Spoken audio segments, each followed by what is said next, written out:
দেখো 2022-এর মাধ্যমিকে ভেদ থেকে যে অঙ্কটা এসেছে সেটা দেখো, একটা ভাষার অঙ্ক এসেছে। এখান থেকে সমাধানটা দেখে নাও। তাহলে প্রথমে কি লিখে নেবে, যে ধরা যাক কৃষকের সংখ্যা x, দিন সংখ্যা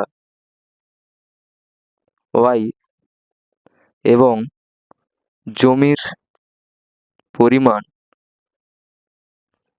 z বিঘা। ধরে নিলে, তাহলে ধরা যাক কৃষকের সংখ্যা x, দিন সংখ্যা y এবং জমির পরিমাণ z বিঘা। তাহলে দেখো, নির্দিষ্ট পরিমাণ জমির জন্য কৃষকের সংখ্যা বাড়ালে কি হয়, দিন সংখ্যা কমে যায় না? তাহলে এক্ষেত্রে কি হবে, ব্যস্ত সম্পর্ক। তাহলে কি লিখতে পারি, দিন সংখ্যার সাথে কৃষকের সংখ্যা ব্যস্ত সম্পর্ক। তাহলে লিখবে এটা, যে y প্রপোর্শনাল টু 1/x, ব্র্যাকেটে লিখবে কি, যখন z ধ্রুবক, এটা লিখে দেবে। আর দেখো, দিন সংখ্যার সাথে জমির পরিমাণ সরল সম্পর্ক, কারণ জমির পরিমাণ বাড়লে দিন সংখ্যাও বাড়ে। তাহলে y সমানুপাতিক z, যখন x ধ্রুবক।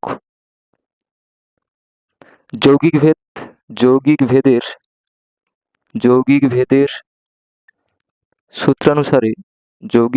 সূত্রানুসারে কি পাবো বলো তো, y সমানুপাতিক z/x, এটা পাবো।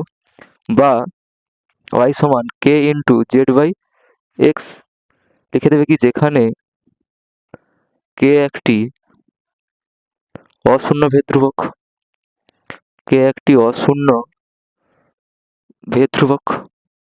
লিখে দিলে অশূন্য ভেদ ধ্রুবক। এবার দেখো, তাহলে প্রথম ক্ষেত্রে বলে লিখবে, প্রথম ক্ষেত্রে কি দেওয়া আছে, প্রথম ক্ষেত্রে কি দেওয়া আছে বলতো, 15 জন কৃষক, 5 দিনে 18 বিঘা। তাহলে কি লিখবে, x সমান 15, y সমান 5 এবং z সমান 18। তাহলে এইটা বসিয়ে দেবে, বসিয়ে পাই z সমান 18, বসিয়ে পাই। তাহলে কি পাবে, 5 সমান k ইন্টু 18/15, সেখান থেকে বা কাটাটি করবে 3 6 18, 3 5 15। তাহলে k সমান কত পাবে বলো তো, 25/6। দ্বিতীয় ক্ষেত্রে x সমান 10, দেখো 10 জন কৃষক, 12 বিঘা। তাহলে z সমান 12 এবং k সমান 25/6 বসিয়ে পাই। কোথায় বসাবে, 1 নম্বর, এটা 1 নম্বরে বসিয়ে পাই। তাহলে কি পাবে, y সমান 25/6 ইন্টু 12/10।